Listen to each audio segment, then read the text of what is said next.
নিউইয়র্কে Jessore society of America ইনকের নবনির্বাচিত কার্যনির্বাহী কমিটির অভিষেক অনুষ্ঠিত হয়েছে। রবিবার 19 এপ্রিল সন্ধ্যায় উডসাইডের গুলশান টেরেসে জাঁকজমকপূর্ণ আয়োজনে এই অনুষ্ঠান সম্পন্ন হয়।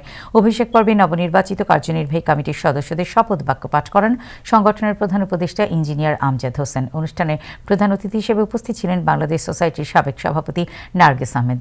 শুভেচ্ছা বক্তব্য রাখেন বাংলাদেশ সোসাইটির সভাপতি আতাউর রহমান সেলিম, সাধারণ সম্পাদক Mohammad Ali, New York state assembly district 36-এর প্রার্থী মেরি জোবায়দা, যশোর সোসাইটির সভাপতি আব্দুল মান্নান, সাধারণ সম্পাদক এস.এম. সোহেল রানা, সোহাগ সহ আরও অনেকে।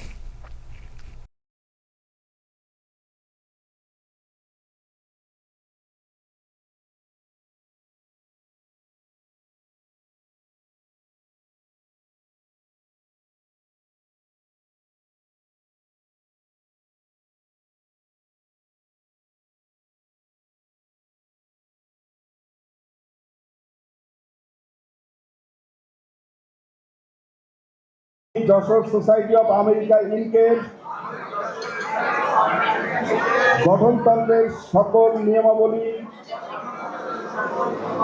ও শৃঙ্খলা সংবিধান মোতাবেক মানিয়া চলিব। আমি চাই এরকম সোসাইটি যারা আছে তারা কিছু সমাজ কল্যাণমূলক কাজ করুক। বাংলাদেশে অনেক গরিব দেশ, বাংলাদেশে আমাদের শিকড়ের দেশ, আমাদেরই দেশ। শিকড়ের টানে আমরা তাদেরকে স্মরণ করব, তাদের সুখ দুঃখে আমরাও একটু দুঃখিত হব।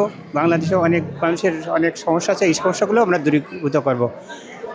এই যে আমাদের ক্রমবর্ধমান বাংলাদেশিদের এই নিউ ইয়র্কে বসবাস করার জন্য যেটি হয়েছে, প্রয়োজন পড়ে গেছে আরও সাংগঠনিক কর্মকাণ্ডের, যে জন্য এখানে বিভিন্ন আঞ্চলিক সংগঠনগুলোর জন্ম হয়েছে এবং আমি সবসময় তাদেরকে মোবারকবাদ জানিয়েছি।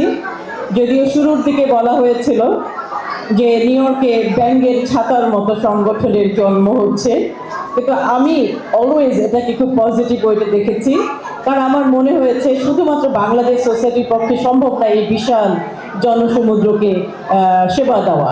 আমরা সবাই মিলে ঐক্যবদ্ধভাবে প্রত্যেকটি সংগঠনকে একত্রিতভাবে যদি আমরা কাজ করে যাই, আপনাদের সহযোগিতা নিয়ে আপনাদের প্রান্তীয় সংগঠন বাংলাদেশ সোসাইটিকে এগিয়ে নিয়ে যেতে পারবো। সেই জন্য প্রয়োজন আপনাদের সহযোগিতা। আমি মেরি জোবাইদা অ্যাসেম্বলি ডিস্ট্রিক্ট 36 থেকে নির্বাচন করছি।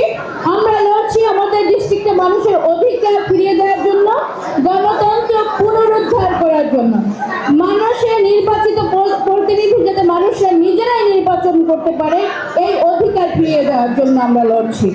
আমি শুধু ধন্যবাদ জানাতে চাই যশোর সোসাইটি অফ আমেরিকা ইনকের সকল সদস্যদের যারা আমাকে নির্বাচিত করেছেন।